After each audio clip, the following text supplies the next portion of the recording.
আপনি আওয়ামী লীগকেও বিশ্বাস করতে পারেন না, আপনি জামাতকেও বিশ্বাস করতে পারেন না। একমাত্র বিশ্বাসযোগ্য হলো বিএনপি। কৃষকদের সমস্যা কিভাবে সমাধান করা যাবে, মা বোনদের সমস্যার সমাধান কিভাবে করা যাবে, তিনি এখন থেকেই সেই চিন্তা করছেন এবং সেইটার লক্ষ্যে তিনি কাজ করছেন এবং সেটা কিভাবে কার্যকর করা যায় সেটার জন্য নীতি নির্ধারণী লোকজনদের সাথে এবং এই সমস্ত বিষয়ে যারা এক্সপার্ট তাদের সাথে তিনি কথা বলছেন। এটাই হলো বিএনপি, আওয়ামী লীগ আর জামাতের মধ্যে পার্থক্য। এটাই হলো জিয়া রহমান আর আওয়ামী লীগ নেতা শেখ হাসিনা বলি বা শেখ মুজিব বলি আর অন্যান্য নেতাদের নাম আমি নাইবা বললাম, তাদের সাথে পার্থক্য এটাই বিএনপির। তাই ভাইয়ের আমার, আজকে আপনারা যে আলোচ্য বিষয় যেটা দিয়েছেন সেই কারণে আমি বললাম যে আজকে বাংলাদেশে শুধু এটা বলতে চাই, আগামী নির্বাচন কেন বিএনপিকে দিবেন? আজকে জনগণকে এই কথাটা এই জন্যই বলতে হবে যে অন্য দুইজনের উপর আপনি বিশ্বাস করতে পারেন না।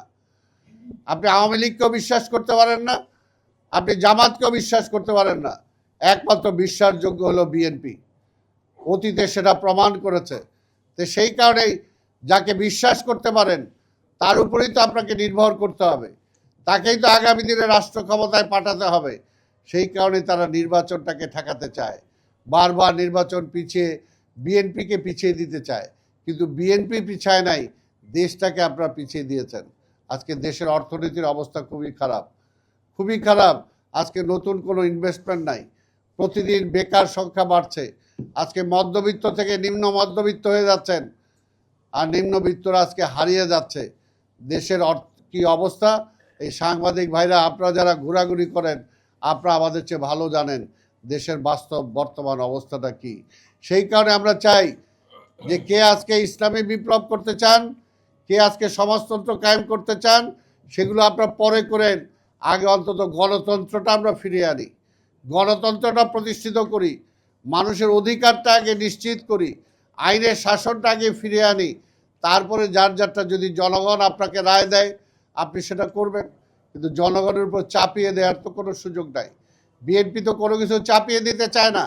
বিএনপি বলেছে একটা নির্বাচন দেন, জনগণ যদি বিএনপিকে রায় দেয় বিএনপি এই কাজ করবে, পরিষ্কার বলেছে। আপনারা যা যা বলেন। এখন তো নির্বাচনকে সামনে রেখে অনেক কথাই বলতেছেন, কিন্তু বুঝতে হবে যে নির্বাচনের পরে তাদের এই চেহারা থাকবে কিনা।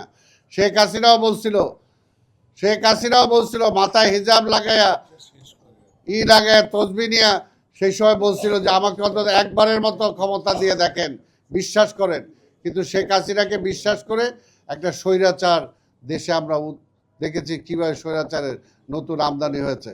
কাজে আরেকটা যারা তাদেরকে বিশ্বাস করতে বলে, অতীতের তাদের কর্মকাণ্ডের কারণে তাদেরকেও বিশ্বাস করা যায় না, তারাও সেই স্বৈরাচারে রূপান্তরিত হবে। তা আমি আমার বক্তব্য দীর্ঘায়িত না করে আমি বলবো যে আগামী নির্বাচন দেশের স্বার্থে, গণতন্ত্রের স্বার্থে বিএনপিকে জেতানো ছাড়া কোনো বিকল্প নাই। তাই সেই কারণেই ধানের শীষে ভোট দিয়ে আগামী নির্বাচন যাতে বিএনপি রাষ্ট্র ক্ষমতায় যে আজকে রাষ্ট্রকে সঠিক একটা দিক নির্দেশনা দিতে পারে, সেটার জন্য আপনারা মাঠে ময়দানে সব জায়গায় কাজ করতে হবে, জনগণকে বলতে হবে এবং সঠিক কথাটাই বলতে হবে যে কি কারণে তারা বিএনপিকে ভোট দিবে আর কি কারণে আওয়ামী লীগ বা জামাত অন্য যারা আছে তাদেরকে ভোট দেওয়া যায় না, এই কথাটা কিন্তু তাদের কাছে বলে দিতে হবে। তাই আপনাদের সবাইকে ধন্যবাদ।